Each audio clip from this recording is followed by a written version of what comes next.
Welcome to V3 news. లక్ష్యం సమాజ హితం. నేను ఎమిలియా. బులెటిన్లో ముందుగా హెడ్లైన్స్ చూద్దాం. శాసనసభ రాష్ట్ర ముఖ్యమంత్రి కనుసన్నల్లో నడుస్తుందన్న ఏపీ ప్రతిపక్ష నేత చంద్రబాబు. తమ సభ్యులపై సస్పెన్షన్ ఎత్తివేయాలంటూ ఆందోళన. జగిత్యాల జిల్లా మెట్పల్లిలో పగిలిన భగీరథ పైప్ లైన్. భయాందోళనకు గురైన పాఠశాల విద్యార్థులు.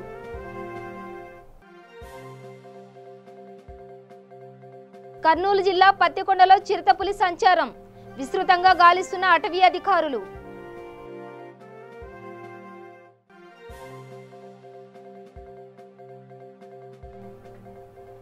మేడ్చల్ జిల్లా జవహర్ నగర్ పిఎస్ పరిధిలో దారుణం. కత్తెరతో భార్యను హత్య చేసి పరారైన భర్త.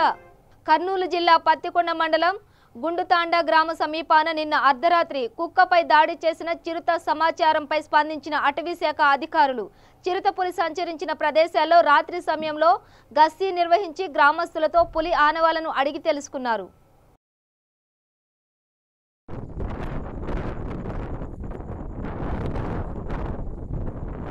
నిత్యం నెత్తిరోడుతున్న హైదరాబాద్ బీజాపూర్ రహదారి. రంగారెడ్డి జిల్లా మొయినాబాద్ మండలంలోని షాపూర్ గేట్ సమీపంలో ఎదురెదురుగా వస్తున్న బైక్ లారీ ఢీకొన్న ఘటనలో బైక్ పై వెళుతున్న వ్యక్తి మృతి చెందాడు.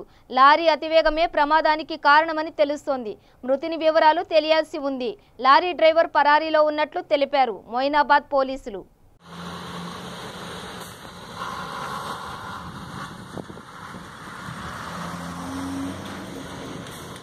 మేడ్చల్ జిల్లా జవహర్ నగర్ పిఎస్ పరిధిలో దారుణం చోటు చేసుకుంది. బాలాజీ నగర్ వికలాంగుల కాలనీ సమీపంలో శాంతి అనే మహిళను తన ఇంట్లో కిరాతకంగా కత్తెరతో గొంతులో పొడిచి చంపిన భర్త విజయ్.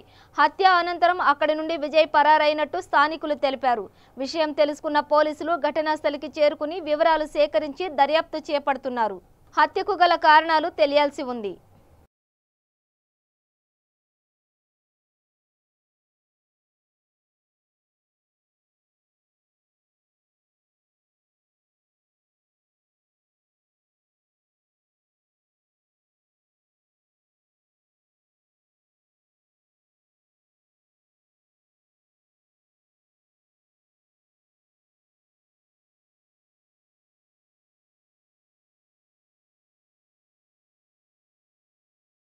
తూర్పుగోదావరి జిల్లా మండపేటలో బాలుడి కిడ్నాప్ సుఖాంతమైంది.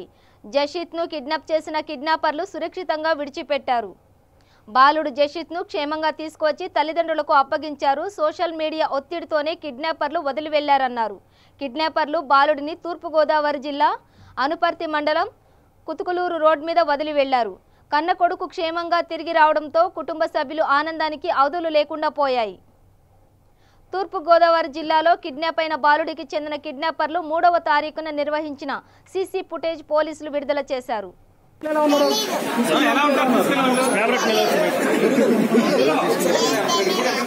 ఎలా తీసుకెళ్లిపోయారు? నువ్వు నానంతో ఉన్నావు కదా,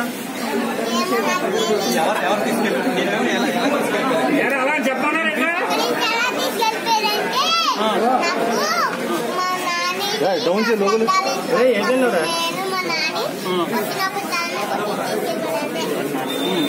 ఎక్కడికి తీసుకెళ్ళారు తెలీదా? మరి ఏం చేసావు 2 days? 2 days కొట్టారా వాళ్ళు? కొట్టారా అమ్మ? నేను 2 రోజులు ఎక్కడి నుంచి నీకు తెలీదా? తినడానికి ఏమైనా పెట్టారా?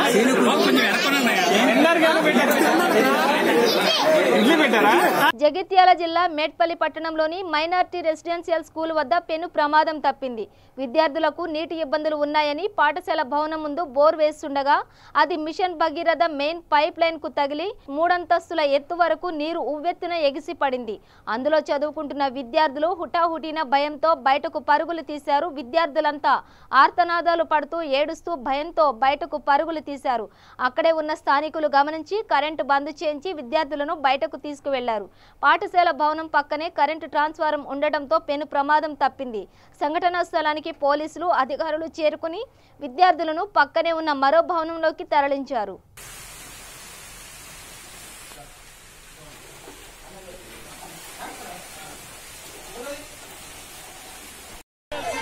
సంగారెడ్డి జిల్లా కంటి మండలం భీమ్రా గ్రామ శివార్లో గుర్రంపై వెళ్తున్న రాథోడ్ వెంకట్కు విద్యుత్ తీగలు తగలడంతో గుర్రంతో పాటు వెంకట్ అక్కడికక్కడే మృతి చెందారు. కంగి మండలంలోని మెజార్టీ గిరిజన తాండాలలో ప్రతి ఏటా వర్షాకాలం ఆరంభం కాగానే జూలై మాసంలో చిగురు పండుగ పేరిట మాంసాహార విందును ఏర్పాటు చేస్తారు. ఇందులో భాగంగానే భీమ్రా పార్దు తాండాకి చెందిన రాథోడ్ వెంకట్ రాత్రి మండల పరిధిలోని చింతామణి తాండాలో తన సోదరి ఇంట్లో జరిగే చిగురు పండుగ విందు కోసం గుర్రంపై బయలుదేరాడు. ఈ క్రమంలో భీమ్రా శివార్లోకి చేరుకోగానే గుర్రపు కాళ్లు చప్పుడు విని పంటలకు రక్షణగా అటవీ పందుల కోసం కాపలాగా ఉన్న కుక్కలు ఒక్కసారిగా అరుపులు వేశాయి. దీంతో ఒక్కసారిగా బెదిరిపోయిన గుర్రం వెనక్కి మరలి పొలంలోకి పరుగులు పెట్టింది. దీంతో అక్కడే కిందికి వేలాడుతున్న లూపేజ్ వైర్లు గుర్రం మెడకు తగలడంతో విద్యుత్ షాక్ తగిలి గుర్రంతో పాటు దానిపై వెళుతున్న వెంకట్ సైతం అక్కడికక్కడే మృతి చెందారు. పొలం యజమాని పంట కాపలా కోసం వెళ్లగా విద్యుత్ షాక్తో గుర్రంతో పాటు వెంకట్ మృతి చెంది ఉండడాన్ని చూసి పోలీసులకు సమాచారం అందించాడు. సంఘటనా స్థలానికి చేరుకున్న పోలీసులు పంచనామా చేసి భార్య వాలాబాయి ఫిర్యాదు మేరకు కేసు నమోదు చేసి శవాన్ని పోస్టుమార్టం కోసం నారాయణఖేడ్ ప్రభుత్వ ఆసుపత్రికి తరలించారు.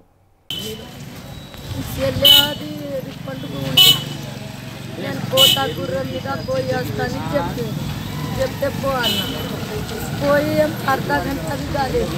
ఆ వైట్ కిందికి ఉన్నది, ఒక కంబ ఏమో కట్టది ఉన్నాయి, ఒక కంబ ఇది ఇంటది ఉన్నాయి. అది గుర్రం పోయింది, అన్ని పడి కిందనే ఉన్నాయి. ఇట్లా పోయి ఇట్లా అయిపోయింది. అంతానే సారు ఉన్నాయి. ఒక గుర్రము ఆయన ఇద్దరు వెంకట అని పచ్చ పండుగ చేయటుంది. భీమరా నుంచి తాండా నుంచి వడగమ్మ తాండాకు రాగా బండి బైక్ చాలు చేస్తే చాలు కాలే బైకు. ఇక గుర్రం మీద పెద్ద గుర్రం ఉంది, అది పెద్ద గుర్రం మీద కూర్చొని నిర్మల్ పట్టణంలోని శాంతినగర్లో ఎస్పీ సి శశిధర్ రాజు ఆధ్వర్యంలో కార్డన్ సెర్చ్ నిర్వహించారు. ఇందులో సరైన పత్రాలు లేని 48 మోటార్ సైకిళ్లు, 9 ఆటోలు, 4 టిప్పర్లు, 50 ట్రాక్టర్ల ఇసుక డంప్, 6200 విలువైన మద్యం స్వాధీనం చేసుకోవడం జరిగింది. ఇందులో డీఎస్పీ, సిఐలు, ఎస్ఐలు, 90 మంది పోలీస్ సిబ్బంది పాల్గొన్నారు.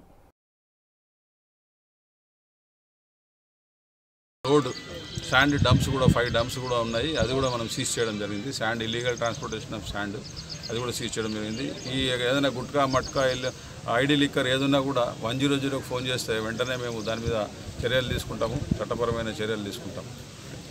హైదరాబాద్ ప్రగతి నగర్లో అక్రమ సంబంధం పెట్టుకున్న భర్తను మరియు ప్రియురాలిని చితకబాదిందో యువతి.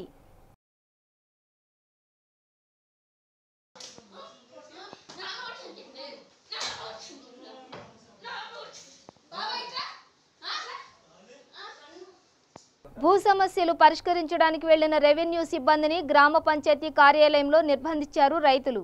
జయశంకర్ భూపాలపల్లి జిల్లా మాలహారావు మండలం ఆన్సాన్పల్లిలో రెవెన్యూ సిబ్బంది గ్రామ సభ నిర్వహించడానికి వెళ్లగా అధికారులు ఇప్పటి వరకు తమ వద్దకు వచ్చింది లేదు, సమస్యలను పరిష్కరించింది లేదు అంటూ అధికారులను నిలదీశారు. దీంతో అధికారులు వారికి ఎంత నచ్చజెప్పినా వినకపోవడంతో పాటు విసుగు చెందిన రైతులు తహసీల్దార్ సత్యనారాయణ, డిప్యూటీ తహసీల్దార్ నగునూరి శ్రీనివాస్, 4 విఆర్ఏలతో పాటు కంప్యూటర్ ఆపరేటర్ను కూడా నిర్బంధించారు. దీంతో పోలీసులు సమాచారం అందుకుని జోక్యం చేసుకోవడంతో ఆర్డీఓ వస్తే గాని వదిలిపెట్టేది లేదు అని రైతులు చెప్పడంతో చివరకు ఆర్డీఓ గారికి సమాచారం ఇవ్వగా వారు వెంటనే వచ్చారు. రైతులు భూ సమస్యలను పరిష్కరిస్తామని హామీ ఇవ్వడంతో రెవెన్యూ అధికారులను గ్రామస్తులు విడిచిపెట్టారు. దీంతో గ్రామ సభ యథావిధిగా కొనసాగించారు. సిస్టంలో చూపిస్తలేదు. అట్లనే 40 సర్వే నెంబర్ 450 ఎకరాలు ఉంటే దానిలో 70 ఎకరాలు మాత్రమే సేతువారు మిగిలి ఉన్నది. నేను మొన్న చూస్తే కానీ ఎస్సీ కాలనీ ఒకటే ఒక 40-50 ఎకరాలు ఇంకా రైతులకు మనం చేయవలసి ఉన్నది.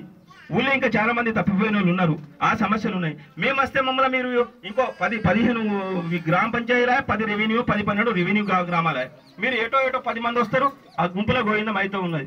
మేము చెప్తా అంటే మీకు సమస్య అర్థమైతలేదు. ఇదే గ్రామానికి మీరు వచ్చారు, మంచి కార్యక్రమం ఉంది, మీరు ఇన్ని రోజులు ఏది చేసినా తప్పిదాలు చేసినా మేము వాటి గురించి ఆలోచించాం, మీరు చేస్తామంటే ఇక్కడనే ఉండి చేయండి. అమరావతి శాసనసభ సమావేశాలను ఈ రోజు బహిష్కరించాలని తెదేపా నిర్ణయించింది. ప్రశ్నోత్తరాల సమయంలో మాట్లాడడానికి అవకాశం ఇవ్వనందుకు నిరసనగా నేటి సమావేశాలను బహిష్కరిస్తున్నట్లు తెలిపింది. అంతకుముందు ప్రతిపక్ష నేత చంద్రబాబుకు సభలో మాట్లాడేందుకు అవకాశం ఇవ్వలేదని తెదేపా సభ్యులు వాకౌట్ చేశారు. రైతు సమస్యలు, పెట్టుబడి సాయంపై మాట్లాడేందుకు అవకాశం ఇవ్వకపోవడంపై ఆగ్రహం వ్యక్తం చేశారు. చంద్రబాబుకు మైక్ ఇవ్వాలంటూ సభలో నినాదాలు చేసిన సభ్యులు అనంతరం సభ నుంచి బయటకు వెళ్లారు. అంతకుముందు ప్రతిపక్ష నేత చంద్రబాబుకు సభలో మాట్లాడేందుకు అవకాశం ఇవ్వలేదని తెదేపా సభ్యులు వాకౌట్ చేశారు. రైతు సమస్యలు, పెట్టుబడి సాయంపై మాట్లాడేందుకు అవకాశం ఇవ్వకపోవడంపై ఆగ్రహం వ్యక్తం చేశారు.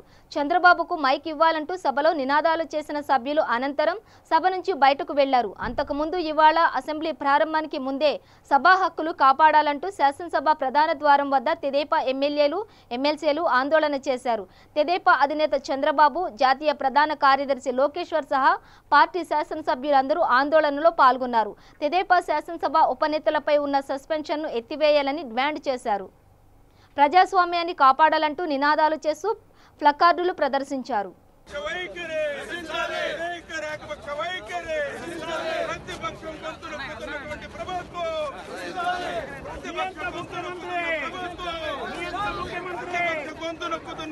బులెటిన్ ముగించే ముందు హెడ్లైన్స్ మరోసారి. శాసనసభ రాష్ట్ర ముఖ్యమంత్రి కనుసన్నల్లో నడుస్తుందన్న ఏపీ ప్రతిపక్ష నేత చంద్రబాబు. తమ సభ్యులపై సస్పెన్షన్ ఎత్తివేయాలంటూ ఆందోళన. జగిత్యాల జిల్లా మెట్పల్లిలో పగిలిన భగీరథ పైప్ లైన్. భయాందోళనకు గురైన పాఠశాల విద్యార్థులు.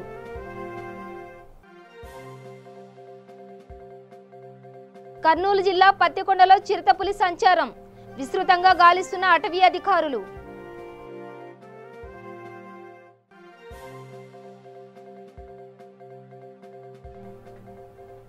మేడ్చల్ జిల్లా జవహర్ నగర్ పిఎస్ పరిధిలో దారుణం.